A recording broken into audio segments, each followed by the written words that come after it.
Je crois qu'il y a aussi un défi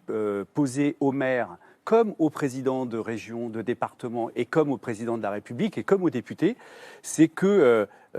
moi, ce qu'on me réclame le plus, c'est la démocratie. Je crois que les citoyens en ont assez que des élus, y compris nous-mêmes, nous parlions en leur nom. Et je crois que nous sommes dans une période historique où il y a une rupture, un tournant qui s'impose, c'est de complètement reconsidérer le fonctionnement démocratique de notre société, au risque que de plus en plus de Français, pour toutes les élections, se passionnent pour la chose publique. Dès que nous faisons des réunions où on considère les gens, on les prend au sérieux, on leur dit qu'ils pourront décider du début à la fin du processus, il y a 200, 250 personnes dans tout type de quartier qui viennent débattre. Donc ils s'intéressent à la politique, mais il faut changer complètement, à mon avis, la façon d'en faire. Léonore Monconduit, vous avez le sentiment, on ne va pas reprendre la figure du héros, mais d'avoir une mission particulière de faire vivre la démocratie dans une commune qui, vous, est une commune importante de 90 000 habitants, mais vous êtes quand même à portée de baffe.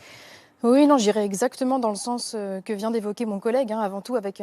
une forme d'humilité face à la fonction. Moi aussi, j'ai été élue avec 34% de participation à Poitiers, ce qui ne nous rend pas illégitimes, mais ce qui nous donne un vrai défi. Nous sommes en première ligne pour agir sur tout un tas de politiques, on pourrait y revenir, mais je pense que nous sommes avant tout en première ligne pour reconstruire la confiance entre les citoyens et leurs représentants politiques. Et là, le défi est immense, comme le montrent les Gilets jaunes, comme le montrent les nombreuses défiances que j'ai pu constater depuis le début de mon